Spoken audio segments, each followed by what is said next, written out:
Hi everyone, this is Ronel from Tikauha, but welcome po sa akin channel.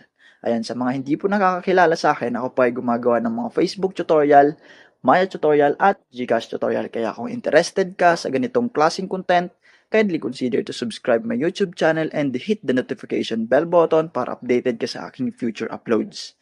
Maraming salamat po. Okay, ang topic po natin para sa video na to ay related po sa isang comment sa ating video. Ang sabi niya is kung pwede daw ba mag-login sa ating Maya account gamit ang Gmail. So, the answer po is no. So, hindi po tayo directly na makakapag-login sa ating Maya account gamit ang Gmail. Kasi ang purpose po ng Gmail is for email verification sa ating Maya account at syempre, yung password recovery po.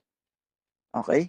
So, bakit nga ba hindi inallow ni Maya ang paggamit ng Gmail credential sa pag-login sa kanilang Maya account? So, ang answer po is, kapag po gagamit ng mobile number and then password, mas secure po yung login kumpara sa Gmail account. Kasi isipin mo, once na may nakaalam ng iyong Gmail account, pwede na po siyang mag-login sa iyong Maya account. Ibig sabihin, maka-access niya ito gamit ang iyong Gmail account. Okay? So, yung primary method po para tayo makapag-login sa Maya ay, syempre yung ating Maya registered mobile number and then yung sinet natin na password. And then kapag nakalimutan natin or nawala yung cellphone natin, nawala yung SIM card, nakalimutan natin ang password, meron po tayong method na forget your password para po ma-retain ang ating account. Okay? So, same lang din po sa GCash. Ayan. Open natin ating GCash. Sa GCash naman po, yung primary method din po sa pag-login ay syempre ang ating GCash registered mobile number at sinet na MPIN.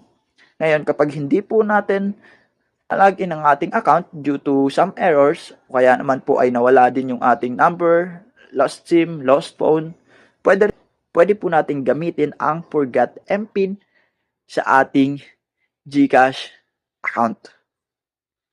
Okay?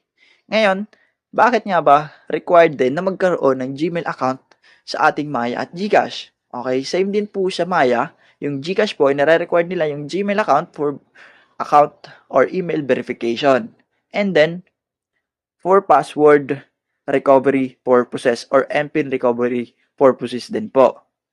And then, siya din po yung nagsisilbi na kapag nag-request tayo ng ticket, kaya nag-submit tayo ng concerns, doon din po mismo sa Gmail or registered Gmail account natin, masisend yung info ng ticket.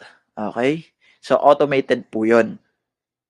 So, ngayon, kapag may mga question pa po kayo na related dito sa ating topic, yung gamit ang Gmail na pag-login sa ating Maya at Gcash account, comment nyo lang po and then babasahin ko po yan. And then, kung may other concern pa po kayo na related po sa Gcash at Maya o kaya Facebook, message nyo po ako sa aking Facebook page, which is eto, online platform offer. Ilalagay ko po yung link sa description para mas mabilis nyong manotice. And then, paki-like na lang din po ng ating Facebook page. Ayan.